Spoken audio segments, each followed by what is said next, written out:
as they gather probably to dine and wine and celebrate profit over the health of people in London, activists and people of conscience around the world are also gathering to say this is a time to make BAT pay, that BAT should be held accountable not only for marketing tobacco products to underage children, to women, to our brothers and sisters, but for corporate espionage by all activities to undermine our democratic values through bribery and corruption.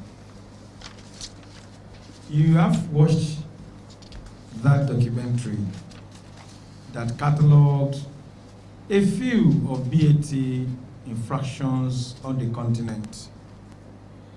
That documentary was first aired late in 2015 by the BBC and was a result of intense investigation. It details bribery and espionage activities of BAT, not only in African countries, but like also in Comoros Island. That documentary was made possible because there was a whistleblower, a former employee of BAT called Paul Hopkins, and he had worked for BAT for 13 years in Kenya.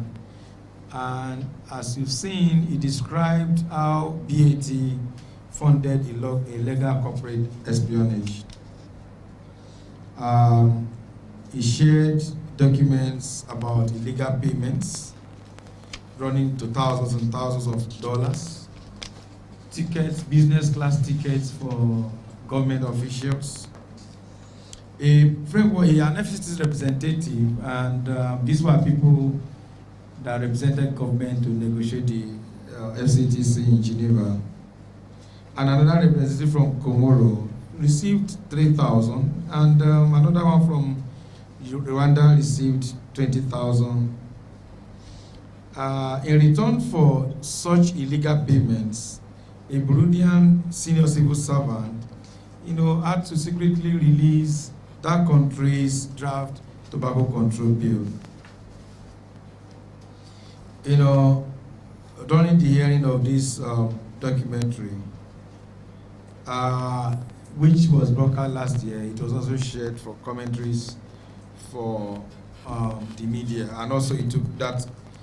I don't know whether we got that view from Vera da Costa. She's from Brazil.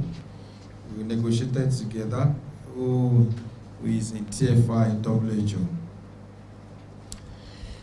In terms of undermining legislation, recently some of us will hear about a court verdict where the Kenya Constitutional Court upheld the right of government to regulate tobacco. The BAT has taken the government to court, challenging the attempt by that country to regulate tobacco just like we have done.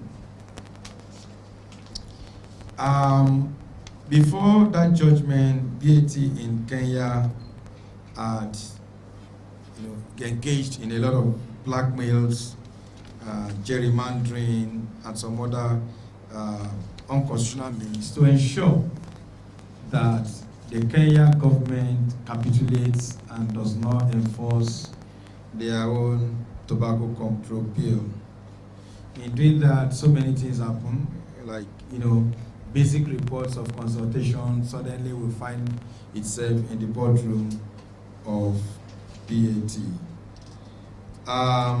Again in Uganda, BAT used its financial clout to even sponsor a private member bill, which is, to oppose that bill which is meant to curb smoking, just like we did in Nigeria.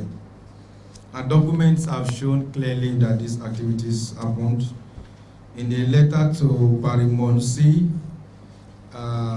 he threatened not to do business with farmers in Kili constituency, where he buy farm from, because the BAT tobacco control law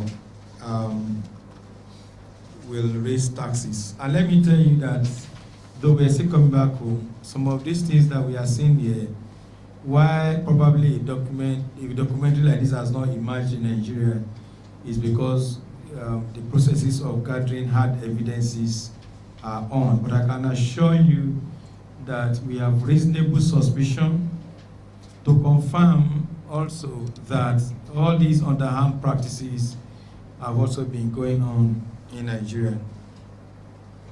We went to, at the point, at one time I knew we traveled to the tobacco growing areas. I don't know whether many of the journalists that travel with us are also here.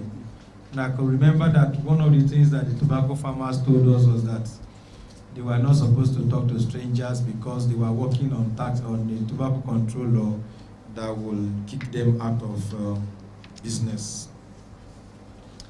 As I said, while this board meeting is holding in London to celebrate BAT's Festival of Death, we are standing in solidarity with activists from all around the world that is saying the East African bribery scandal should be probed, and that this is also a wake-up call to governments around the continent to begin to look into the activities of BAT and